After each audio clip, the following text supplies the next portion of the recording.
Today we are joined by Dr. Vineeta Bal, a leading immunologist in India. With a career that has spanned over 30 years, Dr. Bal has worked on T-cell biology, first at the National Institute of Immunology in Delhi and currently in IISER Pune. Welcome, Dr. Bal.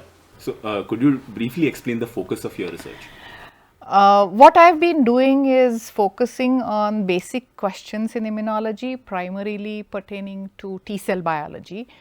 And my interest has been to looking at how T-cells respond to infections, vaccinations, and essentially how do they negotiate the space when exposed to various infectious agents. So, one can call it sort of cell fate decision, or T-cell fate decision is what I can briefly call it. So, it can be getting activated and dying, and how do you prevent them from dying if you want to live them for much longer period. So, this can be sort of prolongation of immunological memory, T-cell memory. If there is an infection and if the outcome is can be varied depending on the circumstances in the body or depending on what the infectious agent is, how do we see whether we can modulate that? So, these kinds of questions I have been asking for nearly 40 years. Most of it is really basic research rather than directly applied research. There are some avenues such as what we did with allergy, changing the symptomatology in allergy from being allergic to non-allergic. So, in a sense one can call it as a therapeutic approach.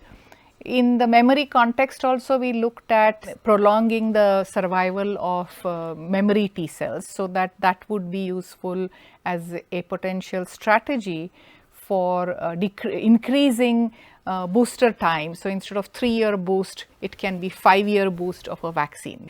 Most of these were research papers which we published. While we put in some patents, I am not of the kind who is into innovative research and patenting and commercializing. So, but that's the broad spectrum. So, what is so special about T-cells that you have carved an entire career around it? Well, any area can be chosen and one can work indefinitely on it. There is a lot of competition in the T-cell field, but at the same time there are lots of challenges as well and unanswered questions, if you will. So, when I came to Delhi in 1990 and joined National Institute of Immunology, at that time I by default decided or started working on T-cells. Then it became T-cells in human context, T-cells in mouse context, and multiple questions under the broad field of T-cell biology. So, if I look at it in a sort of disease point of view, asking questions in T-cells will allow you to have a broad brush solutions rather than for a specific disease. Yes and no, in the sense that the general principles that have been evolved from our work, I wouldn't claim them as earth shaking or anything of the kind, but whatever principles have evolved are applicable to many infectious diseases. But if anybody is looking specifically an answer for, say, tuberculosis, I don't have any specific answer. So, the broad principles is what we worked on. So, if you know the basics of how to manipulate, then it can be applied to, in a way, any disease if anybody is interested. The model organism that you use to test your works is mice. Yeah. So, in how do you then, whatever you find in mice, how does that become useful for a human in his health? Yeah, okay. So, the way I look at it is, my interest is in looking at whole animal physiology or whole animal pathology. With my background in medicine, I would have ideally looked at whole human biology or human physiology, but one doesn't do experiments of that kind on humans. So, the next best substitute is an experimental animal. In that sense, we chose mice because mice are used by immunologists and there are many reagents which are available. And the way I see it is that if I have a very specific question in humans, I would divide it into various subsets, and keeping many conditions constant would ask a question which is appropriate to be asked in mouse models.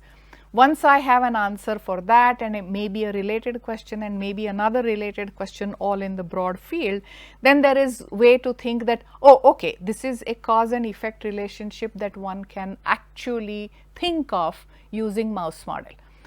In human system, one cannot actually decipher cause and effect relationship because of the limitations in experimentation. But if one gets a clue that this is associated with that outcome, and this is the causative link, which means we do get an associative information. So using mouse information as causative information, I tend to like seeing associations in humans. I mean, we are talking about ethics in humans, right? Yeah. But then there are animal activists who talk about ethics in mice. Sure. So then how do you think about doing experiments in mice? I think ethical considerations apply across the globe. I'm sure you also know that cancer patients, for example, who are at a relatively advanced stage, also are experimented upon, quote unquote experimented upon, because they have sometimes there is desperation, but it's also something that is weighed as checks and balances and benefits and disadvantages. So if the benefits seem to outweigh the disadvantages, then one should go ahead with that. I apply the same logic to animal experimentation. Maybe with technology development we can have complete organs in the tissue culture, and then we may not need it, but that day hasn't dawned yet. So you had mentioned that your research is driven by fundamental questions in immunology rather than a very application-oriented disease-solving approach. How has that served you well? Well, it is, in a way, I think it is idiosyncratic choice. I wouldn't say I actively thought that I only want to solve basic questions, but whenever questions came to me as thought processes, they were sort of quote unquote fundamental questions, and I will need to go back to how I entered research. My degree is primary degree, all degrees are actually in medicine, and it's a professional course. So us going about cause and effect relationship is not how we are taught. It is there in the textbook, but that's the background information, and what you need to know is the application, which means, can I treat this patient with this medication? Will he or she be better off with it or not better off with it? So it is like, engineers would go out and build a bridge. So essentially we will go out and cure patients or treat them.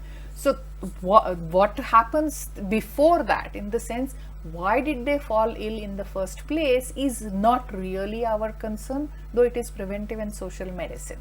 So it is important that you prevent, say, cholera epidemic, you prevent typhoid epidemic, or some currently coronavirus epidemic.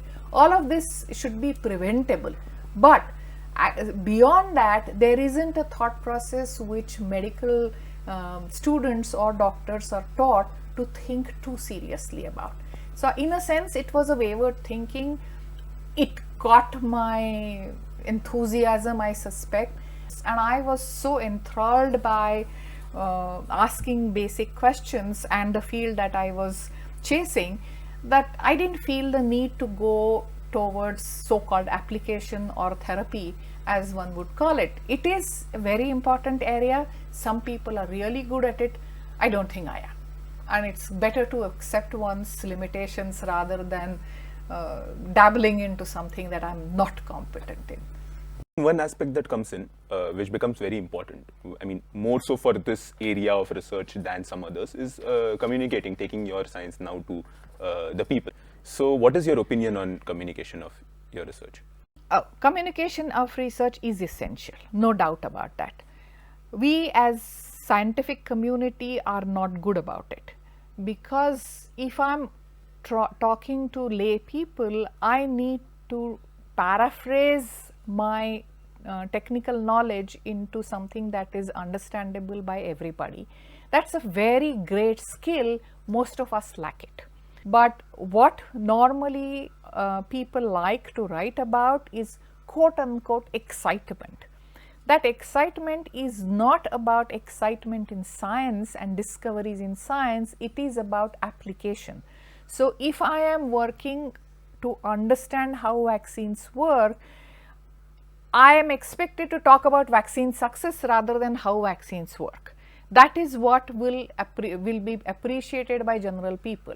They are not interested in what would be sort of 5 steps behind that, and that's what I'm talking about as basic science versus innovation. So that innovation has more public appeal and funding innovation, but not realizing that you need that much of basic science work before a jump will happen or before a leap into innovation would happen. So this attitude is of course not conducive to your approach to science. As you have mentioned in the past that some of your discoveries have been very serendipitous rather than Yes. targeted, result-oriented. Yes. Approach. I did not like the idea of doing linear research. What I liked as asking a question, it may have this as an answer or that as an answer, and once I do the experiments, I know which is the quote unquote right way, and then I would chase that. Sometimes there is no right way, so it may not be just the 2 options I thought of, but maybe a third option, and I would like to chase that. So while chasing such options, something one does and an observation comes about. So that's what I would call serendipity, that oh, this is exciting, is the response, and then how does one explain what we are finding experimentally. So that was not an intended outcome, it was something that was suddenly in front of me, and then I start chasing it. So in a sense, it is not a preconceived notion that I am chasing all along. Sometimes there are major diversions which take place, which would lead to different areas and different directions, and I am happy with it because I don't see a single target as an outcome of my research. I am interested and enthusiastic about knowledge, and the knowledge comes out of practically every successful experiment. I am an experimentalist, so knowledge comes out of every experiment, and it will take me to the next logical step. So I don't have to pre-plan, I didn't have to pre-plan my career saying I will only work in this area. When I said T-cell biology, it was a broad area, and I have really covered many sub-themes under it, and I'm happy about it. I would rather have multiple things to chase one after the other than having a monotonous single line of chase. So you will have more chances of having these unexpected eureka movements, right? Yes. I mean, could you describe some of your best ones? That is the excitement actually of science, and that's why I'm saying it as serendipity. And for example, I can talk about one receptor targeting approach that we did. The director in those days of National Institute of Immunology used to work on scavenger receptor. He was working on biochemistry, something else for many years. A huge field was available for us to explore when we decided that somebody else's discovery of scavenger receptors, we would use that or explore it in the immune system. Great fun we had for many years. It taught us about autoimmunity, it taught us about allergy, it taught us about what people call adjuvanticity for better vaccination, all sorts of things, and we didn't anticipate it. So that is what I would call serendipity. I mean, just try something, if it works, it works. And if you have PhD students, they can do one side experiments very easily, and if it becomes a line to chase, then you can ask somebody else to chase it or ask that student to chase it in whichever fashion.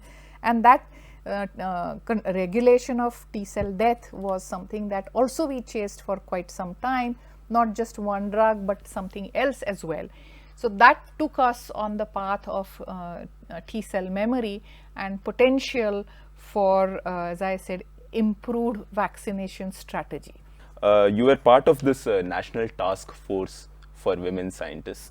So first, what is the motivation for this, and what are the things that you found, and what did you recommend? Okay, so it was a Government of India notified task force. So it was a panel on women scientists, and it was meant to take stock of what is the situation of women scientists in terms of their numbers, their ability to work, discrimination if any, is there a salary related problem, are there any other problems. So this is something that we were sort of supposed to look at. So it was a task force which was under the chairmanship of Dr. Mahtab Bamji. But I am very unhappy to say that unfortunately how many women scientists are there in the country, how many do stay in the field after PhD, how many actually come back as women as scientists, all of these numbers are even today missing. We don't have solid data to say X many women students finish their PhD, say in biology, because I am a biologist, and after that most of them drop out or most of them go wherever, and very few come back to the field of scientist. Some of them remain in academia, some of them go in industry, some of them go in teaching, and most of them are simply lost. What do women do? They get married. So why do they get married? If they get married, they will have kids, as if the kids come without men. But the kids will come, looking after kids is women's responsibility, so their career gets hampered. They are not as productive as their husbands are, even if a scientist woman is married to a scientist man, and as a consequence, very few of them actually make it as a career and get good jobs. So this has been the case, and this is something that we actually documented to an extent as part of the task force and provided recommendation, starting from as simple a recommendation as having a good creche on the campus to a systematic policy of avoiding discrimination when you are selecting candidates for the faculty position. You have to give justification if a man and a woman are having identical or very comparable biodata, then you should be actually choosing a woman rather than a man. All of these kinds of recommendations were given. If there is sexual harassment which is taking place, it should be notified, there should be punishment. All sorts of recommendations were given. Practically none of those were either accepted and or implemented. There is someone running a lab who's concerned about these problems, and what recommendations would you somebody give who to is them? actually a woman scientist who is already in the lab should be less worried, because she has actually managed to be there. So that in itself is an achievement. Promotions would be a further consideration, because an unrecognized bias or prejudice, I should say, does exist even at the time of employment, even at the time of promotion. So you do see women who are even fewer in numbers at the top level. So if there is 20% representation, say at assistant professor level, at the professor level there might be 7%. So again there is that loss that happens. So is it because the woman is incompetent, or is it because the woman is perceived as incompetent? There is also another problem which I have seen, that women bosses are unpopular amongst many men who work under women. So again the patriarchy comes in. They do not like to take orders and commands from the big bosses who are women, and hence managing a big team at times becomes difficult, especially if it is primarily only of men. This many women leaders have, or I shouldn't say many, but some women leaders, because leaders are not many, some women leaders have said repeatedly, and men also, I mean, have said this. Even for PhD, some boys, men, do not want to work under a woman. But on a personal note, what has been your experience as a woman researcher? Well, I consider myself privileged, also for some of the personal decisions that I took. I am a single woman, so I did not get bogged down by family responsibility as to how to look after husband, how to look after kids, how to look after in-laws were not questions which arose in my personal life. I was free to make my choice. If I had to go to Pune or Bombay or Guwahati or Delhi or wherever it was, I was free to make my choice. Most women do not have that choice. And despite that, I wouldn't say I was not discriminated against, in the sense I worked with a colleague who is a man, and when we started working as colleagues, my work, this was many years ago. After that, I fought many battles, so it doesn't happen any longer. But in the early days, people would ask, so how is that work? How did you do that work? And he said, it's not my primary work, it's her work, ask her. But most questions would be addressed to him, even if I was the last author on the paper. So this is something that is societal prejudice as we see it. But after that, people became aware in my field that I am one of those outspoken women and who would will give it back if they discriminate. So I think discrimination has come less on my, I mean, I have faced it much less after I started becoming more and more vocal. Of course, that means that I do get criticized for being vocal and aggressive. That's fine. So what have been some of your support systems? I am my support system. Oh. Of course, and the colleagues with whom I worked, of course, form the support system. Students are the support system. And I actually, I mean, if I'm confident enough, I do manage to garner support. So funding support, postdocs, whoever, this is the support system that is needed to pursue career as a scientist, and I have managed it.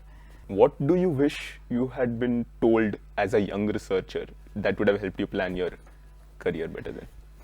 I don't know whether telling matters so much, honestly, but yes, if I was less confident from my early life, I would have needed this kind of advice. But somehow I grew up as a thinking person, and I thought that medicine and medical practice is not for me, because that decision was a major decision that I made, not continuing as practicing doctor but changing somewhere. So first strength that I needed was internal strength, that am I going away, can I go away from an established career? And here I was trying to explore. So once I got over that phase, that I do need to take a step which is sideways rather than simply going forward. Once that happened, it was not so difficult in general to pursue what I wanted. And I think thinking about things is useful. In that sense, I am one of those rationalists rather than followers. I was happy to do my own work, and I am even happy when the work has ended with retirement. So how do you now look at, like, looking back, how do you view the highs and lows, the highlights, your career as a whole? I think my career was smooth. There were no highs or real lows. There were a little bit, but that's there everywhere. If it was just the science as the productivity of my pursuit was to be considered, it is endless, and in that sense it's a smooth sailing or smooth moving endeavor. And if I wanted to achieve some major directorship or some award and honors here, if I didn't get it, I would have felt very low. But I had no ambitions because my focus was on my work rather than on me, and hence it didn't matter whether I had awards and honors. So I don't see that as low or high. It was really pretty good, smooth sailing. So you've given us a lot of food for thought. So thank you for your time. My pleasure. Thank you.